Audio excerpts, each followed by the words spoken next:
चलिए, हेलो जी, नमस्कार दोस्तों। मैं सुमन कुमार स्वागत करता हूं हमारे यूट्यूब चैनल अभ्यास एजुकेशन में। सो गाइस, जो टॉपिक है वो थंबनेल से मालूम चल रहा है कि हम लोग जो टॉपिक स्टार्ट कर रहे हैं वो है जीव जनन कैसे करते हैं। ओके, और ये क्लास 10th के लिए टॉपिक है। तो क्लास 10th, ओके, तो चलिए फटाफट हम लोग टॉपिक को स्टार्ट करते हैं। तो सिंपल सी बात है, सबसे पहले हम सवाल जीव जनन के बारे में हम लोग पढ़ रहे हैं। तो सबसे पहले हम लोग इसमें बिल्कुल ही ध्यान देंगे कि जीव होता क्या है, जनन क्या होता है और वो कैसे जनन करते हैं। तो स्वाभाविक रूप से आप जानते हैं कि जो भी वस्तु, चाहे वो पेड़ पौधे हो, चाहे वो मनुष्य हो, चाहे वो गाय बकरी हो, जो श्वास लेता है वो सभी जीव है। क्लियर है। और जीव यदि अपने ही जैसे संतान को उत्पन्न करते हैं तो इस प्रक्रिया को हम लोग जनन करना कहते हैं। ठीक है। तो सबसे पहला सवाल आपके स्क्रीन पर ये रहा। ठीक है, जनन किसे कहते हैं? तो आंसर है किसी जीव द्वारा अपने जैसे संतान उत्पन्न करने की प्रक्रिया को जनन कहते हैं। क्लियर है। अगला सवाल है आपके स्क्रीन पर, जनन कितने प्रकार का होता है? तो देखिए, जनन एक्चुअली दो प्रकार का होता है। एक होता है लैंगिक जनन और दूसरा होता है अलैंगिक जनन, सेक्सुअल रिप्रोडक्शन और एसेक्सुअल रिप्रोडक्शन। लैंगिक जनन में सिंपल सी बात ये आप समझेंगे, जिसमें नर और मादा युग्मक भाग लेते हैं, यानी स्त्री और पुरुष दोनों भाग लेते हैं जनन के दौरान। तो उस तरह के जनन को हम लोग लैंगिक जनन कहते हैं। और अलैंगिक जनन में जो जनन होता है, नर और मादा युग्मक भाग तो लेते हैं लेकिन एक साथ नहीं होते हैं, तो अलैंगिक जनन कहते हैं। अलैंगिक जनन को क्लियर रूप से पहले समझा जाए। वैसा जनन, अलैंगिक जनन को आप समझेंगे क्लियर रूप से ध्यान से। तो आपके स्क्रीन पर यह है वैसा जनन जिसमें नर युग्मक यानी शुक्राणु तथा मादा युग्मक यानी कि अंडाणु भाग नहीं लेते हैं। इसमें निषेचन की जरूरत नहीं होती है। निषेचन करने का मतलब ये हुआ कि जब शुक्राणु एवं अंडाणु आपस में दोनों मिलते हैं तो उस विधि को हम लोग कहते हैं निषेचन। तो जिस सिचुएशन में शुक्राणु और अंडाणु दोनों आपस में नहीं मिलेगा तो वहाँ पर क्या होगा? निषेचन नहीं होगा। तो अलैंगिक जनन में निषेचन नहीं होता है क्योंकि युग्मक का संलग्न नहीं होता। वही बात है, नर युग्मक यानी कि हो गया आपका शुक्राणु और मादा युग्मक यानी कि अंडाणु दोनों आपस में मिलता नहीं है। अब आइए अगला सवाल है, बहुत इंपॉर्टेंट सवाल है और इसको हम लोग क्लियर रूप से देखेंगे। अलैंगिक जनन कितने प्रकार के होते हैं? ठीक है, तो अलैंगिक जनन विभिन्न प्रकार के होते हैं। पहला हम लोग विखंडन पढ़ेंगे, दूसरा मुकुलन पढ़ेंगे, तीसरा पुनर्जनन, अगला हम लोग पढ़ेंगे बीजाणु जनन और फिर पढ़ेंगे हम लोग खंडन। ठीक है, फिर हम लोग पढ़ेंगे कायिक प्रवर्धन। तो ये सभी अब हम लोग चलिए स्टार्ट करते हैं। सबसे पहला यहाँ पे था आपका पहला विखंडन, इसको चर्चा में लाते हैं। ठीक है, विखंडन किसे कहते हैं? स्क्रीन पर आपका ये रहा सवाल, विखंडन किसे कहते हैं? तो किसी कोशिका के पूर्णतः विकसित होने पर उसका केंद्र विभाजित हो जाता है।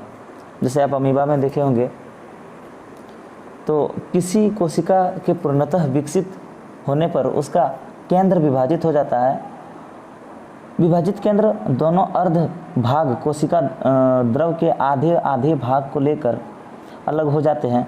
इस प्रकार दो अनुजात कोशिका बन जाती है और विकसित होकर नए जीव बनाती है। इस विधि को हम लोग विखंडन कहते हैं। ठीक है, जैसे हो गया अमीबा में, जीवाणु, पैरामीशियम में इस प्रकार का होता है खंडन। ठीक है, बहुत सारे कोशिकीय जीव हो गया, शैवाल हो गया, युगलिना हो गया, ये सब के कुछ उदाहरण है। देखिए, ये जो आपका विखंडन है ये दो प्रकार का होता है। पहला को हम लोग कहते हैं द्विखंडन और दूसरा को हम लोग कहते हैं बहुखंडन। ठीक है, तो चलिए चर्चा करते हैं द्विखंडन किसको कहते हैं। देखिए, द्वि मतलब ही समझ में आ रहा है कि दो भाग में बटेगा। यदि कोशिका दो भाग में बट जाएगा तो द्विखंडन कहलाएगा। क्लियर है। तो देखिए यहाँ पर वैसा विभाजन जिसके द्वारा एक व्यष्टि खंडित होकर दो का निर्माण करता है, यानी दो, एक व्यष्टि यानी व्यष्टि का मतलब होता है माता पिता। ठीक है, या फिर जो पूर्वज पौधा है या पूर्वज जीव है जो भी है, जैसे अमीबा, जीवाणु, पैरामीशियम, कुछ सवाल, ये सब क्या होता है कि एक अमीबा, मान लेते हैं हम अमीबा का एग्जाम्पल ले रहे हैं या कोई जीवाणु का एग्जाम्पल लें, तो वो दो पार्ट में यदि बट जाएगा तो ये दो भाग में बटना, दो मतलब द्विखंडन, दो भाग में बट जाता है, इसको द्विखंडन कहते हैं। बहुखंडन भी सेम टू सेम उसी प्रकार कुछ होता है। बहु मतलब होता है बहुत और खंडन मतलब होता है टूटना। वैसा विभाजन जिसके द्वारा एक व्यष्टि खंडित होकर दो का निर्माण होता है या दो या दो से अधिक का निर्माण होता है, यहाँ थोड़ा सा मिस्टेक है, दो या दो से अधिक का निर्माण होता है, उसको हम लोग बहुखंडन कहते हैं। क्लियर है। जैसे अमीबा में 20 प्रकार का विभाजन होता है, प्लाज्मोडियम भी इसका कुछ उदाहरण है। ठीक है, अब देखिए चर्चा करते हैं खंडन किसे कहते हैं, खंडन। ठीक है, तो समझिएगा ध्यान से। इस प्रकार के जनन में जीवों का आंतरिक कारणों से दो या दो से अधिक टुकड़ों में खंडित हो जाता है तथा प्रत्येक खंड में अपने खोए हुए भाग का विकास कर पूर्ण विकसित नए जीव में परिवर्तित हो जाता है और सामान्य जीवन यापन करता है। क्लियर है। इस प्रकार के जनन में जीवों का आंतरिक कारणों से, आंतरिक कारण का मतलब हो गया या तो वातावरण का कोई कारण हो गया, जैसे हो गया प्राकृतिक कारण में धूप, बरसात, इवन बहुत सारे कारण भी होते हैं।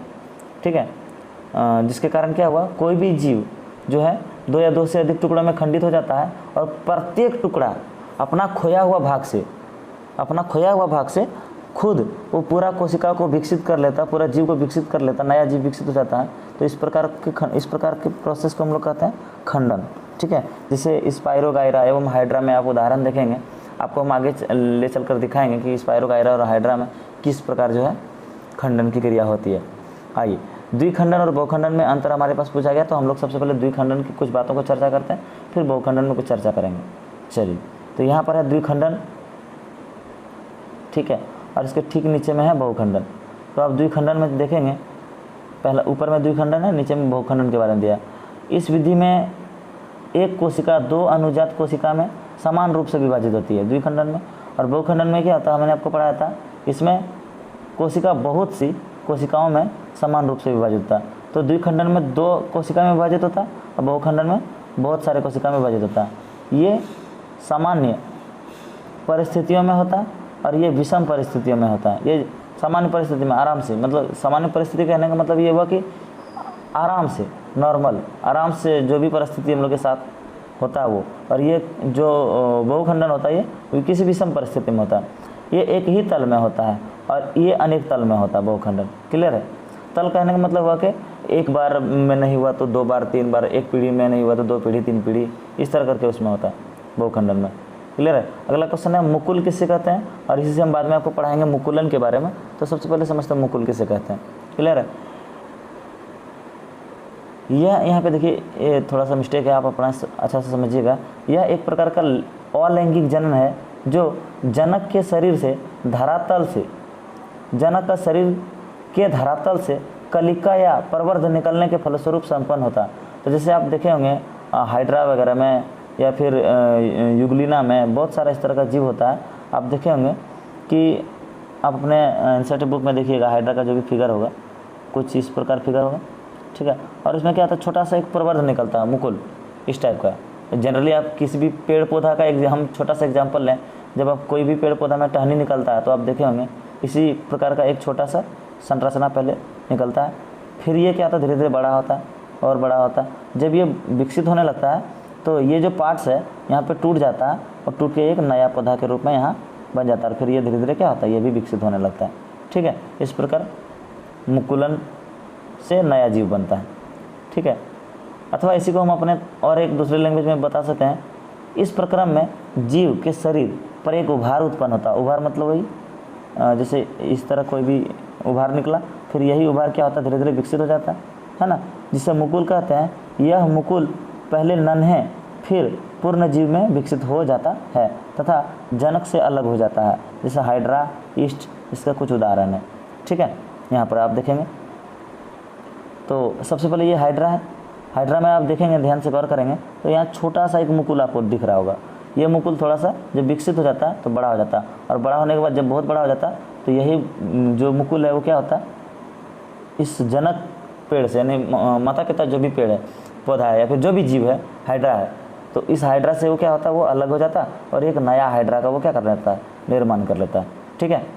चलिए अगला हम लोग सवाल की ओर बढ़ते हैं। तो नेक्स्ट सवाल आपका है, बीजाणु समासंग किसे कहते हैं। ठीक है। बीजाणु समासंग किसे कहते हैं, तो देखिएगा, कुछ जीव जंतुओं के सिरों पर बीजाणुधानी बनती है जिसमें बीजाणु होते हैं।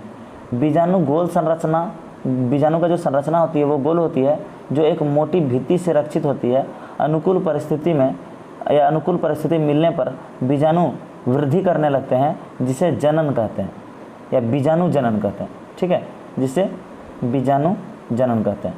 क्लियर है? चलिए अगला सवाल है कायिक प्रवर्धन क्या है। कायिक प्रवर्धन आप आराम से समझिएगा। कुछ पौधे में नए पौधे का निर्माण उसके कायिक भाग जैसे हो गया जड़ हो गया, तना हो गया, है ना, टहनी जिसको आप कहते हैं, या फिर उसका जो अग्रभाग हो गया।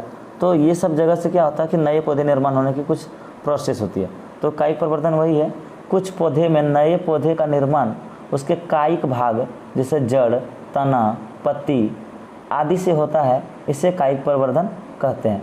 कायिक प्रवर्धन की विभिन्न विधियाँ निम्नलिखित होती है। यहाँ पे हम लोग कुछ विधि को जानेंगे, जैसे प्राकृतिक विधि है और कुछ कृत्रिम विधि है।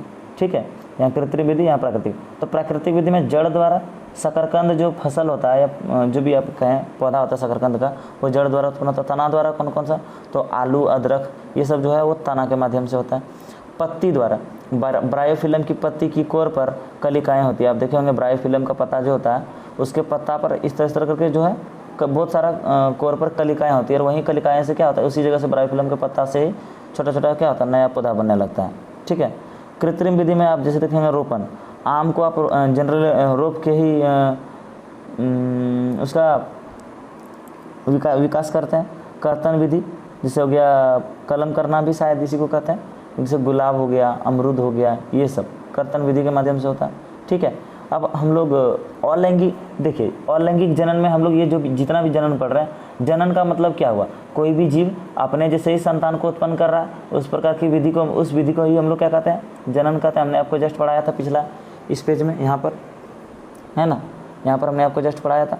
तो अब देखिए ये जनन दो प्रकार का था, लैंगिक और अलैंगिक जनन।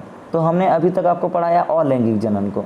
ठीक है, जिसमें आपने क्या देखा, अलैंगिक जनन में नर एवं मादा युग्मक यानी कि अंडाणु एवं शुक्राणु दोनों भाग नहीं लेते हैं। अब हम लोग चर्चा करते हैं कुछ लैंगिक जनन के बारे में, फिर हम लोग और चर्चा करेंगे अलैंगिक लैंगिक दोनों को कुछ मिलाकर। चलिए लैंगिक जनन को हम लोग जान लेते हैं। ठीक है, तो यह है आपका लैंगिक जनन। लैंगिक जनन किसे कहते हैं, जनन की वह विधि जिसमें नर युग्मक तथा मादा युग्मक भाग लेता है उसे लैंगिक जनन कहते हैं। क्लियर है? चलिए अब देखिए अगला सवाल है उत्तक संवर्धन किसे कहते हैं। ठीक है, उत्तक संवर्धन किसे कहते हैं, तो जब विशेष प्रयोगशाला विधियों द्वारा कृत्रिम पोषण करने के बाद, ठीक है ना, कृत्रिम पोषण करने के बाद उत्तक से नए जीव का विकास किया जाता है, तब कृत्रिम अलैंगिक जनन के इस विधि को उत्तक संवर्धन कहते हैं। यानी उत्तक संवर्धन जो है वो एक अलैंगिक जनन होता है, यहाँ पर लैंगिक जनन नहीं होता है। कहने का मतलब ये हुआ कि इसमें नर युग्मक एवं मादा युग्मक भाग नहीं लेता है। क्लियर है? चलिए अब हम लोग चर्चा करते हैं कायिक प्रवर्धन। कायिक प्रवर्धन से क्या लाभ है, हमने आपको जस्ट अभी ऊपर में पढ़ाया कायिक प्रवर्धन किसे कहते हैं।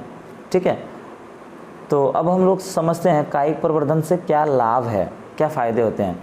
तो कायिक प्रवर्धन से निम्नलिखित लाभ है। पहला लाभ आपके सामने ये है, इससे सभी पौधे मातृ पौधे के समान होते हैं। इस प्रकार के एक अच्छे गुण वाले पौधे से कलम द्वारा उसके समान अनेक पौधे तैयार किए जाते हैं। क्लियर है? अब दूसरा है फलों द्वारा उत्पन्न बीज समान नहीं होते हैं, परंतु कायिक जनन द्वारा उत्पन्न पौधे में पूर्ण समानता होती है। ठीक है, अब देखिएगा तीसरा पॉइंट है कायिक जनन द्वारा नए पौधे कम समय में ही प्राप्त किए जा सकते हैं। ठीक है, उसके बाद कायिक प्रवर्धन का अगला जो लाभ है, चौथा लाभ, वे पौधे जो बीज द्वारा सरलता से प्राप्त नहीं होता, जैसे केला का पत्ता हो गया, अंगूर का केला का पत्ता सॉरी बोल रहे केला का पौधा हो गया, अंगूर का पौधा हो गया, ये सभी जो पौधे पेड़ पौधे होते हैं ये सब जो है जनरली बीज के माध्यम से उत्पन्न नहीं होते हैं। ठीक है, तो ये सब के लिए क्या किया जाता है, जनरली कायिक प्रवर्धन का ही उपयोग किया जाता है। ठीक है, अब देखिए आपके सामने अगला क्वेश्चन आ गया, ये है आपका एक लिंगी तथा उभय लिंगी का उदाहरण देते हुए परिभाषित करें। देखिए सिंपल सा बात है भाई, एक लिंगी मतलब जिसके शरीर में बॉडी पर सिर्फ एक लिंग हो, या तो स्त्री लिंग हो या तो पुरुष लिंग हो, तो एक लिंगी जीव कहलाएगा। और बहुत सारे ऐसे भी जीव होते हैं जिसके एक ही शरीर में, एक ही बॉडी में दोनों लिंग उपस्थित होता है, यानी कि स्त्रीलिंग और पुरुष लिंग दोनों लिंग उपस्थित होता है। ठीक है, तो सबसे पहले हम लोग परिभाषित करते हैं एक लिंगी को। एक लिंगी जब नर एवं मादा जनन अंग अलग अलग जीव में होता है तो उसे एक लिंगी कहते हैं। जैसे कुत्ता, मनुष्य, घोड़ा, है ना, हाथी, ये सब जितना भी जीव है ये सब हम लोग क्या है, एक लिंगी हैं। क्लियर है? उभयलिंगी। जब नर तथा मादा अंग एक ही जीव में पाया जाता है तो उसे उभयलिंगी कहते हैं। जैसे केंचुआ, फीताकृमि, तारामीन, ये सब। केंचुआ, फीताकृमि ऐसा जीव होता है, तारामीन ऐसा जीव होता है जिसके एक ही बॉडी पर स्त्रीलिंग एवं पुल्लिंग दोनों उपस्थित होता है। स्त्रीलिंग एवं पुल्लिंग दोनों उपस्थित होता है। क्लियर हो गया? चलिए, यदि कोई तरह का प्रॉब्लम होता है तो मेरे प्यारे बच्चों आप हमें कमेंट ज़रूर करिएगा, और एक आपका लाइक ज़रूर बनना चाहिए, क्योंकि ये PDF को रेडी करना और फिर वीडियो बनाना थोड़ा सा मेहनत बहुत ज़्यादा लगता है। तो so please I request to you, आप हमारे चैनल को सब्सक्राइब कर लीजिए। चैनल को सब्सक्राइब करने के बाद बेल आइकन को ज़रूर प्रेस करिएगा। साथ ही साथ चैनल को बहुत ज़्यादा प्यार दीजिएगा, इसलिए लाइक बनता है दोस्त। ठीक है, तो चलिए अगला सवाल की ओर हम लोग चर्चा करेंगे। यहाँ पर एक पुष्प के बारे में एक स्वच्छ नामांकित चित्र आपको दिया गया है। ठीक है, एक पुष्प का, ये एग्ज़ाम में बहुत इंपॉर्टेंट भी होता है, एग्ज़ाम में अक्सर पूछा जाता है। एक पुष्प का स्वच्छ नामांकित चित्र बनाने दे दिया जाता है, या तो कभी कभी क्या होता है, एक पुष्प का चित्र यानी कि फूल का चित्र दे दिया जाता है, वहीं पर आपको ऐसे जो है कुछ क्वेश्चन ऐसा रहता है, जैसे 1 नंबर ऐसे करके 2 नंबर यहाँ पे दे दिया रहता है, और वहाँ पे बोलता है कि 1 नंबर 2 नंबर का जो स्थान है वहाँ पर नाम क्या होगा, तो वो नाम आपको भरना होता है। ठीक है, तो चलिए हम फिगर को आपको अच्छा से दिखा देते हैं क्लियर करके, ताकि आपको कोई तरह का डाउट ना हो। तो ये पुष्प है। ठीक है, पुष्प में यहाँ ये जो भाग है, इस भाग को हम लोग वर्तिकाग्र कहते हैं, और यहाँ जो ये लंबा नली टाइप का जो संरचना अंडाशय तक यहाँ तक मिला है, अंडाशय ये हो गया आपका अंडाशय, यहाँ तक मिला है, इस नली को वर्तिका कहते हैं। ये जो नली है इस नली को हम लोग क्या कहते हैं, वर्तिका कहते हैं। क्लियर है? और ये जो भाग है, ये जो भाग है, ये सभी फूल का स्त्री केसर होता है, ये स्त्री का भाग है। ठीक है, और अगला इसमें आप फूल में देखे होंगे कि ये सब जो भाग आपको दिख रहा है, कहने का मतलब हुआ यहाँ, यहाँ ये वाला, और ये सब जो भाग हो गया, ये सब जो हो गया वो पुरुष का भाग होता है, जिसको हम लोग पुंकेसर कहते हैं। ठीक है, तो इस भाग को कहते हैं क्या हम लोग, इस भाग को हम लोग पुंकेसर या परागकोश कहते हैं। और उस परागकोश में आप यदि कोई भी फूल को छू करके, इस तरह का कोई भी फूल हो, आप उसको छू करके इस पार्ट्स को थोड़ा सा हाथ से दबाइएगा, तो आपको आपके हाथ पर कुछ चिपचिपा द्रव्य या कहें कुछ हल्का पीला कलर का कोई पदार्थ जो है वो आपके हाथ पर लटक जाएगा। ये जो चीज़ है वो परागकोश होता है या तंतु होता है। ठीक है, और ये पूरे भाग को हम लोग पुंकेसर कहते हैं। और जो पुष्प में ये जो पत्ती संरचना, पत्ती के समान संरचना जो होता है, चारों साइड फैला हुआ पंखुड़ी जिसको आप कहते हैं, ये जो है वो दल कहलाता है। ठीक है, दल या पंखुड़ी कहते हैं उसको। ठीक है, और पुष्प में जो हरा रंग का नीचे साइड ये पोर्शन, उसको हम लोग दलपुंज कहते हैं, दल या दलपुंज कहते हैं। तो कुछ दलपुंज जो होता है जो बाहर की ओर निकला हुआ रहता है उसको बाह्य दलपुंज कहते हैं, और जो आंतरिक भाग में होता है उसको आंतरिक या अंतः दलपुंज कहते हैं। तो पौधे में लैंगिक जनन की क्रियाविधि का वर्णन करें। ठीक है, तो पौधे में लैंगिक जनन होता है, तो आइए चर्चा करते हैं लैंगिक जनन किस प्रकार होता है। पौधे में जनन अंग पुष्प के भीतर पाए जाते हैं। नर जनन अंग को पुंकेसर तथा मादा जनन अंग को स्त्री केसर कहते हैं। जब परागकण विकसित होता है तब पराग कोष फटने से बिखर जाता है। ये हवा, जल या कीट के आदि के माध्यम से जायांग के वर्तिकाग्र पर पहुंच जाते हैं। ये परागन की क्रिया पूरी होने पर परागकण वर्तिकाग्र से लसदार पदार्थ को सोखकर अंकुरित होने लगता है। इससे पराग नली बनती है और वर्तिकाग्र में घुसते हुए अंडाशय तक पहुंच जाती है, जहां नर युग्मक एवं मादा युग्मक मिल जाते हैं तथा नर तथा मादा युग्मक का मिलना या संलयन होना निषेचन कहलाता है। निषेचन के फलस्वरूप युग्मनज का निर्माण होता है। इस प्रकार पौधे जो है लैंगिक जनन को करता है, पौधों में लैंगिक जनन होता है। ठीक है, तो चलिए पुष्प के माध्यम से भी हम आपको एक बार समझा देते हैं। यहाँ पर है आपका वर्तिकाग्र, आप जैसा कि फिगर में आपको हमने पढ़ाया था, ये है आपका परागकण, ठीक है। यहाँ ये पुंकेसर जितना भी दिख रहा है, ये सब का जब परागकण विकसित हो जाता है तो ये क्या होता है, परागकोश इसका फट जाता है। फटने के बाद इसका जो लसदार पदार्थ है वो बाहर आ जाता है। तो हवा के माध्यम से, कीट के माध्यम से ये जो पुंकेसर है आके क्या होता है, वर्तिकाग्र में सटता है, या तो कीट के माध्यम से, या हवा के माध्यम से, धूप के माध्यम, कोई भी माध्यम से, किसी भी माध्यम से, मधुमक्खी के माध्यम से, कोई भी जीव जंतु के माध्यम से क्या होता है कि ये वर्तिकाग्र में आके पहुंचता है। जैसे वर्तिकाग्र में ये आके सट जाता है तो इसके माध्यम से क्या होता है, जायांग के अंडाशय तक पहुंच जाता है, जहाँ पर स्त्री केसर एवं पुंकेसर दोनों का संलयन होता है। और इस संलयन को ही हम लोग क्या कहते हैं, युग्मनज का निर्माण करना कहते हैं। और इस प्रकार जो है पौधे में क्या होता है, लैंगिक जनन होता है, ठीक है। चलिए अगला सवाल हम लोग समझते हैं, परागन क्या है। तो परागन का पराग कोश से वर्तिकाग्र तक स्थानांतरण हो जाना परागन कहलाता है।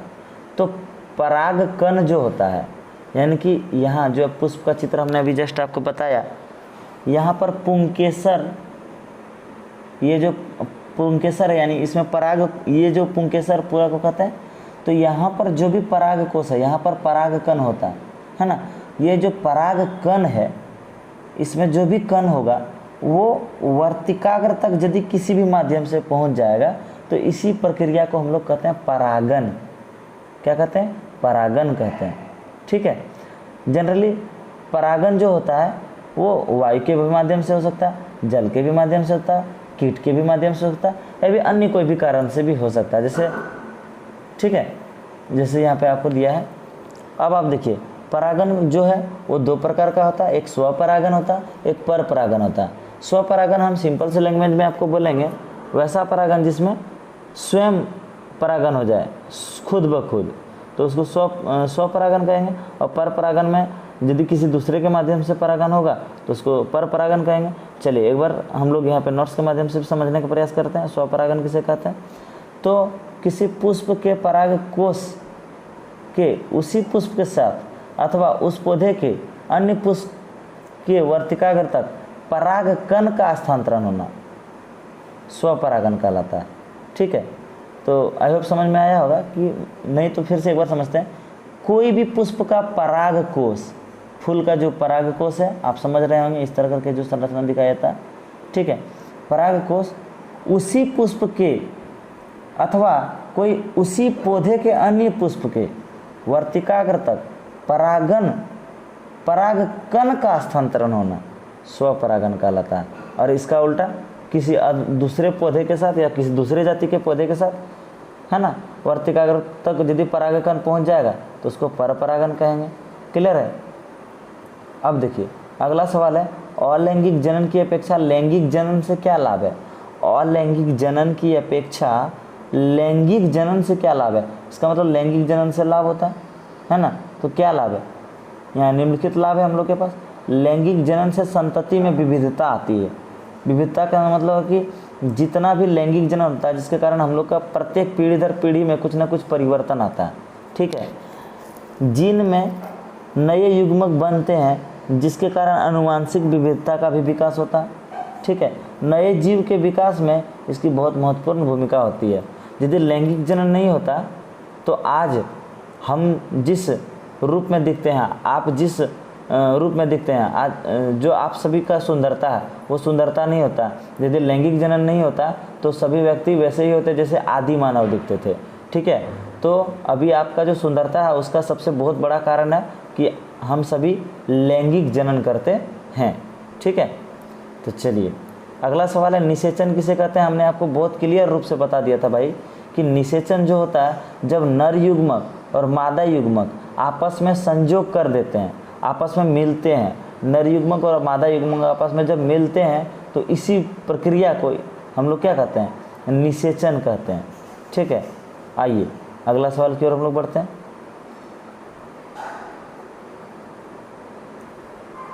तो नेक्स्ट सवाल आपके स्क्रीन पर ये है, शुक्राशय एवं प्रोस्टेट ग्रंथि की क्या भूमिका।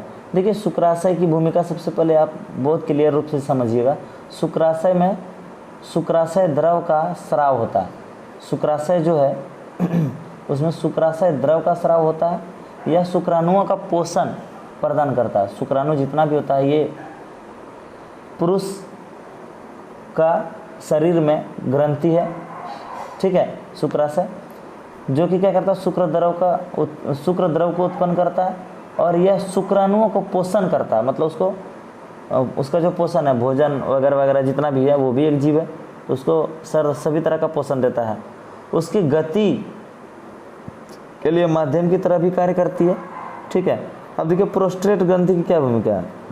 प्रोस्टेट ग्रंथि, प्रोस्टेट की भूमिका, यह पुरस्थ द्रव का स्राव करती है। यह एक क्षारीय द्रव होता है।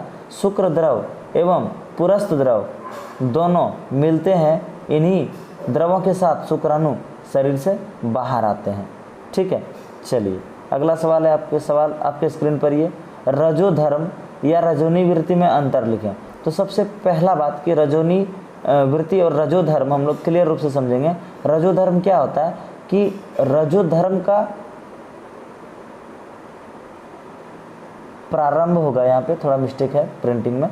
तो रजोधर्म का जो प्रारंभ होना है, स्टार्टिंग, जब रजोधर्म स्टार्ट होता है, रजोधर्म को इंग्लिश में पीरियड कहते हैं। और पीरियड जो स्टार्टिंग होता है वो पुरुष में नहीं होता, वो महिलाओं में होती है, ठीक है। तो पीरियड जब प्रारंभ होता है वो 12 वर्ष की आयु से प्रारंभ होता है। किसी भी स्त्री में, स्त्री नहीं कहेंगे उसको, बालक या बच्चे कहेंगे, बच्ची कहेंगे, ठीक है। तो 12 वर्ष की आयु में प्रारंभ होती है। और रजोनी वृत्ति क्या होती है, जब पीरियड चालू होता है, चालू होने के बाद समाप्त हो जाता है, तो समाप्त होने का जो अवधि होता है उसे हम लोग रजोधर्म कहते हैं, ठीक है। यह 50 वर्ष की आयु में समाप्त हो जाता है, ठीक है। चलिए अगला सवाल, अपरा या प्लेसेंटा किसे कहते हैं।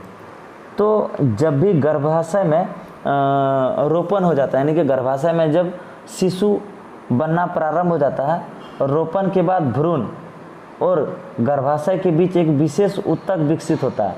भ्रूण कहने का मतलब यह हुआ जब शिशु का निर्माण होना प्रारंभ होता है, वह प्रक्रिया में एक छोटा सा मांस का टुकड़ा बनता है, जिसको हम लोग क्या कहते हैं, भ्रूण कहते हैं, ठीक है। तो उसको तो बेबी नहीं कह सकते हैं, क्योंकि वो उसमें तो अभी कोई भी तरह का विकास अभी नहीं हुआ है, प्रारंभ है। तो प्रारंभ स्थिति में जब कोई भी बच्चा गर्भ में बनता है तो उस स्थिति को हम लोग क्या कहते हैं, भ्रूण कहते हैं, ठीक है। तो रोपण के बाद, रोपण कहने का मतलब ये नहीं हुआ कि यहाँ पे संतान को रोपा जाता, रोपण कहने का मतलब ये हुआ कि गर्भाशय में संतान की जो विकास है वो प्रारंभ हो रहा होता है। तो रोपण के बाद भ्रूण और गर्भाशय के बीच एक विशेष ऊतक विकसित होता है, जिसे अपरा या प्लेसेंटा कहते हैं। ये अपरा का निम्नलिखित कार्य होता है। अपरा द्वारा भ्रूण को विकसित होने के लिए भोजन, उत्सर्जन आदि आवश्यकताओं की पूर्ति माता के शरीर से होती है। क्लियर है। चलिए अगला सवाल, और बहुत ही इंपॉर्टेंट, यौनारंभ के समय लड़कियों में कौन कौन सी परिवर्तन दिखाई देती है। तो यौनारंभ के समय लड़कियों में निम्नलिखित परिवर्तन दिखाई देती है। पहले चेहरे पर मुहासे आने लगते हैं, ठीक है, चेहरे पर मुहासे आने लगते हैं। त्वचा अक्सर तैलीय हो जाता है। हाथ पैर एवं चेहरे पर छोटे छोटे रोम आ जाते हैं, ठीक है। ध्वनि सुरीली हो जाती है। अगला है ऋतुस्राव प्रारंभ हो जाता है, यानी पीरियड प्रारंभ हो जाता है, ठीक है। अगला सवाल है, परागन और निषेचन में क्या अंतर है। तो परागन और निषेचन में क्या अंतर है, यही बोला जा रहा है। तो सबसे पहले परागन समझिए। परागन वह क्रिया जिसमें परागकण स्त्री केसर के वर्तिकाग्र तक पहुंचते हैं, उसे परागन कहते हैं। पुष्प वाला चित्र में हमने आपको बताया था कि जब यहाँ से परागकण यहाँ वर्तिकाग्र में पहुंच जाता है, तो इस प्रक्रिया को ही हम लोग क्या कहते हैं, परागन कहते हैं। यह जनन की प्रथम के चरण होता है। परागन जनरली 2 प्रकार का होता है, स्वपरागन, परपरागन हमने पढ़ा है। अब देखिए निषेचन। निषेचन वह क्रिया है जिसमें नर युग्मक और मादा युग्मक दोनों मिलकर युग्मनज बनाते हैं, ठीक है। यह जनन क्रिया का दूसरा चरण होता है, ठीक है। अगला कि निषेचन जो है वो 2 प्रकार का होता है। पहला हो गया बाह्य निषेचन और दूसरा हो गया आंतरिक निषेचन। बाह्य निषेचन को हम सिंपल लैंग्वेज में समझें तो वैसा निषेचन, वैसा यदि कोई शिशु का निर्माण, कोई बच्चा का निर्माण शरीर के बाहर हो, जैसे अंडा के माध्यम से, जैसे कि हो गया मुर्गी में, मेढक में, मछली में, ये सब में जो शिशु का निर्माण होता है, उसके जो बच्चे बनते हैं वो शरीर से बाहर बनते हैं, अंडा में बनते हैं। तो इस प्रकार के निषेचन को हम लोग कहते हैं बाह्य निषेचन। आंतरिक निषेचन मनुष्य में, कुत्ता में, बिल्ली में और भी जनरली जितना भी गर्भ के अंदर यानी कि शरीर के अंदर भी यदि किसी शिशु का निर्माण हो रहा है, किसी बच्चे का निर्माण हो रहा है, तो वो आंतरिक निषेचन होगा। ठीक है, चलिए अगला सवाल आपके स्क्रीन पर ये है, मानव के तबीयत काफ़ी खराब है भाई। तो मानव में वृषण के क्या कार्य है? वृषण, ठीक है, तो नर में प्राथमिक जनन अंग अंडाकार आकृति का होता है जिसे हम वृषण कहते हैं। ठीक है, यह जनन हार्मोन की एक जोड़ी, यह नर जनन हार्मोन एक जोड़ी वृषण उदर गुहा के बाहर छोटे अंडानुमा मांसल संरचना होती है जिसे वृषण कोष कहते हैं। वृषण में शुक्राणु तथा टेस्टोस्टेरोन की उत्पत्ति होती है। वृषण को शुक्राणु बनाने के लिए उचित ताप प्रदान करता है। ठीक है, अब देखिए अगला क्वेश्चन है, ये ऑब्जेक्टिव है, स्पाइरोगायरा में जनन किस विधि द्वारा होता है? तो खंडन विधि द्वारा होता है, हमने आपको पहले भी पढ़ा रखा है। चलिए अगला भी ऑब्जेक्टिव क्वेश्चन है, किसके द्वारा भ्रूण को माँ के रुधिर से पोषण मिलता है? तो अपराध प्लेसेंटा, अभी जस्ट हमने पढ़ाया आपको। ऐसे दो जीवधारियों का नाम बताएं जो मुकुलन द्वारा नए जीवधारियों को उत्पन्न करता है। तो हो गया हाइड्रा एवं ईस्ट। ठीक है, जनन की मूल घटना क्या है? तो अपने जैसा जीव को उत्पन्न करना ही जनन का मुख्य कारण होता है। ठीक है, निम्न अवस्थाओं में प्रत्येक के लिए जीव का नाम लिखें जहाँ द्विखंडन होता है। तो द्विखंडन होता है अमीबा में, प्लाज्मोडियम में द्विखंडन। ठीक है, अगला हो गया जहाँ बहुखंडन होता है। तो जहाँ बहुखंडन होता है वो अमीबा और प्लाज्मोडियम दोनों में होता है। ठीक है, दोनों का हो गया। मेरे ख्याल से थोड़ा सा यहाँ पे थोड़ा मिस्टेक है, आप देख लीजिएगा, द्विखंडन लिखा गया तो द्विखंडन होगा, और द्विखंडन ड है, यहाँ द लिखा गया। द्विखंडन जो है वो अमीबा में होता है और बहुखंडन जो होता है वो प्लाज्मोडियम में होता है। ठीक है, मानव मादा में निषेचन कहाँ होता है? तो फैलोपियन ट्यूब में, फैलोपियन नली में। ठीक है, इष्ट कोशिका में किस विधि द्वारा जनन होता है? विखंडन विधि द्वारा। एक सजीव प्लाज्मोडियम में किस विधि द्वारा जनन होता है? तो बहुखंडन या बहुविभाजन विधि द्वारा।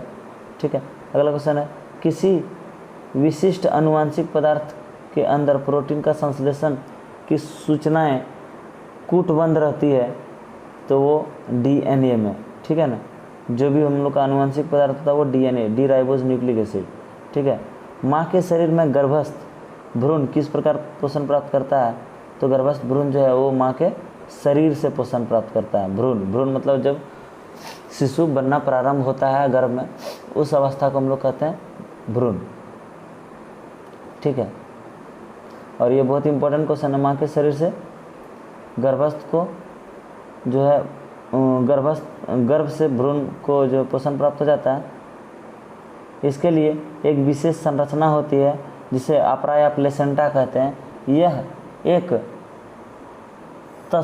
तस्तरी नुमा, यहाँ मिस्टेक है, तस्तरी तो आधा सौ तौरी, यह एक तस्तरी नुमा संरचना है जो गर्भाशय की भित्ति में धंसी होती है, जो प्रवर्ध को आच्छेदित करता है। यह माँ के भ्रूण को ग्लूकोज, ऑक्सीजन एवं अन्य पदार्थों को स्थानांतरण हेतु बृहद क्षेत्र प्रदान करता है। ठीक है, चलिए अगला क्वेश्चन है, गर्भ निरोध की विभिन्न विधियां कौन कौन सी है? तो गर्भ निरोध की विभिन्न विधियां निम्नलिखित है, पुरुषों द्वारा कॉन्डोम का प्रयोग करके, महिलाओं द्वारा लूप या कॉपर टी का प्रयोग करके, पुरुषों में नसबंदी करवाकर, महिलाओं में नसबंदी करवाकर, महिलाओं द्वारा विशिष्ट गर्भ निरोधक औषधि यानी दवाई का प्रयोग करके हम लोग जो है गर्भ निरोध की विधि को अपना सकते हैं। चलिए अगला सवाल आपके स्क्रीन पर ये रहा, यदि कोई महिला कॉपर टी का प्रयोग कर रही है तो क्या यह इसकी यौन संचरित रोग से रक्षा करेगा? यौन संचरित रोग बहुत प्रकार के होते हैं। फॉर एग्जांपल हम बात करेंगे AIDS, एड्स, इसका नाम आपने सुना होगा। तो यौन संचरित रोग से क्या उसका रक्षा होगा? तो सिंपल सी बात है, यदि कोई भी महिला कॉपर टी का प्रयोग करेगी तो यौन संचरण रोग से उसका रक्षा नहीं होगा। यही यदि पुरुष कॉन्डम का प्रयोग करता है तो यौन संचरित रोग जो भी होता है उससे सुरक्षा उसको मिल सकता है। ठीक है, तो नहीं कॉपर टी का प्रयोग से महिला को इस तरह का कोई यौन संचरित रोग से सुरक्षा नहीं मिलेगा। यह सिर्फ गर्भ को धारण करने से रोक पाता है। अगला देखिए, गर्भ निरोधक युक्तियाँ अपनाने के क्या कारण हो सकते हैं? क्यों गर्भ निरोधक युक्तियाँ को अपनाया जाता है? तो बहुत सारा कारण हो सकता है इसका। लैंगिक से बचने के लिए, अनचाहे गर्भ से बचने के लिए, है ना, और भी बहुत सारा कारण होगा। स्वास्थ्य कारणों से, है ना, या वित्तीय कारणों से। वित्तीय कारण मतलब अब संतान उत्पन्न करने का भी क्षमता नहीं है क्योंकि उसका स्थिति ठीक नहीं है, तो वहाँ पे भी वो गर्भ को जो है वो रोक सकता है। ठीक है, डीएनए की प्रतिकृति बनना जनन के लिए क्यों आवश्यक है? तो डीएनए की प्रतिकृति बनना जनन के लिए बहुत इम्पोर्टेंट भी होता है, क्योंकि डीएनए के माध्यम से ही हम लोग का जो भी गुण होता है, माता पिता का गुण सभी संतानों में आता है। जनन प्रक्रिया में विशेष ही समरूप संतान की प्राप्ति की जाती है। ऐसे जन्म देने वाला हो कि प्रतिकृति के परिणाम स्वरूप वंशानुगत गुणों से युक्त संतान प्राप्त होती है। इसलिए डीएनए की प्रतिकृति बनना जनन के लिए आवश्यक होती है। ठीक है, जनन किसी स्पीसीज यानी कि हो गया जाति या समष्टि के अस्थायित्व में किस प्रकार सहायक है? ठीक है, तो किसी भी स्पीसीज की समष्टि के अस्थायित्व में जनन और मृत्यु का बराबर महत्व है। मतलब कहने का मतलब है कोई भी जीव का, स्पीसीज का, कोई भी जाति का, जाति कहने का मतलब यहाँ पे मनुष्य में जो जाति है वो नहीं, यहाँ पे जाति कहने का मतलब मनुष्य एक खुद जात हो गया, कुत्ता एक अलग जात हो गया, बिल्ली एक अलग जात हो गया, है ना, उसी प्रकार हाथ। तो जैसे ये इस प्रकार का जो हो गया एक अलग कैटेगरी हो जाता है। ठीक है ना, तो जनन के लिए हम लोग का जीवों का अस्तित्व के लिए जनन करना बहुत ज़्यादा आवश्यक है। ठीक है, तो किसी भी स्पीसीज का स्थायित्व के लिए जनन करना और मृत्यु दोनों ही बहुत महत्वपूर्ण है और दोनों की बराबर भूमिका होती है। यदि जनन और मृत्यु दर बराबर हो तो अस्थायित्व बना रहता है। एक समष्टि में जनन दर और मृत्यु दर ही उसके आधार का निर्धारण करता है। शुक्राणु जनन एवं अंडाणु जनन में अंतर लिखना बोल रहा है। शुक्राणु जनन के बारे में पहले देखिए। शुक्राणु जनन वृष्ण में होने वाली क्रिया है। इसमें एक प्राथमिक स्पर्मेटोसाइट में 4 शुक्राणु बनते हैं। इसमें एक ध्रुवी इकाई नहीं होता है, ये कम से कम समय में बनता है। ठीक है, और अंडाणु जनन जो स्त्री में होती है, यह एक अंडाशय में होने वाली क्रिया है। इसमें प्राथमिक स्पर्मेटोसाइट्स में एक अंडाणु बनते हैं। इसमें ध्रुवी इकाई नहीं होता है, इसमें ध्रुवी इकाई होता है। ठीक है, होता है, ये अधिक समय में बनता है। ठीक है, अब अगला सवाल है ऋतुस्राव क्यों होता है? तो